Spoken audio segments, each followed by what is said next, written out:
Hello hello guys, இன்றைக்கி நம்ம பார்க்க போகிறது நெல் விதைக்கிறது. சோறு கண்ட இடம் சொர்க்கம்னு பழமொழி சொல்கிறது எவ்வளோ உண்மைன்னு எனக்கு இப்போ தான் புரியுது. நான் இங்கே வந்து 25-26 வருஷம் ஆச்சு. எங்கள் மாமனாருக்கு நெல் வயல் இருக்குது. அப்போ அவர் இறந்ததுக்கப்புறமேலு நாங்கள் தான் செஞ்சிட்ருக்குறோம். அது எப்படின்னா, ஒரு ஏக்கருக்கு 10 கிலோ நெல் கவர்மெண்ட்டில் தான் வாங்கணும். அதுதான் நல்ல நெல். அதை வந்து என்ன பண்ணுவாங்க அப்படின்னா,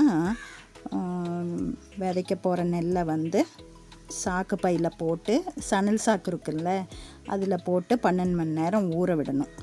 24 மணி நேரத்துக்கு அப்புறமேலு அதை எடுத்து வெளியில் போட்டு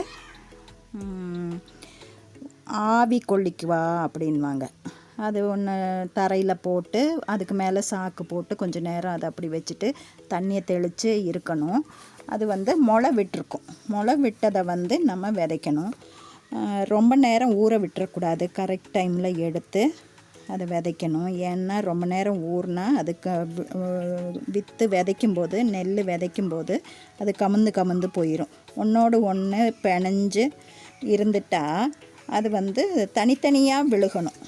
அப்போ தான் அந்த பயிர் வந்து நல்லா வளரும். 2 இன்ச்சுக்கு ஒரு நெல் தான் கணக்கு. எக்ஸ்பர்ட்டான ஆளுகளை வச்சு விதைக்கணும். அதுதான் முறை. அவங்க வந்து என்ன பண்ணுவாங்க அப்படின்னா, தலையில் வந்து ஓலையை குத்திட்டு 3 பேர் தான் விதைக்கிறது.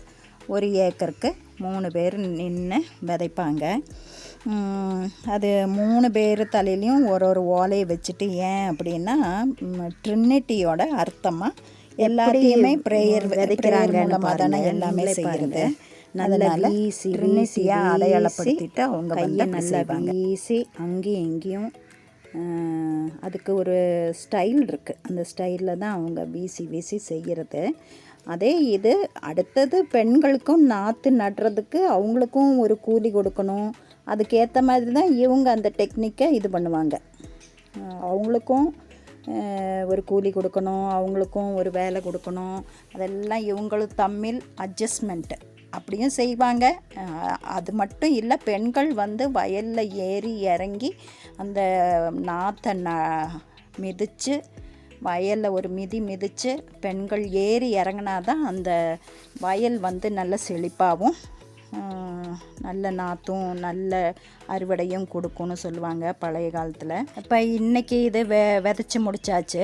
இனி என்ன பண்ணுவாங்க அப்படின்னா, தென்னை மட்டையை வச்சு ஓங்கி தரையில் அடிப்பாங்க.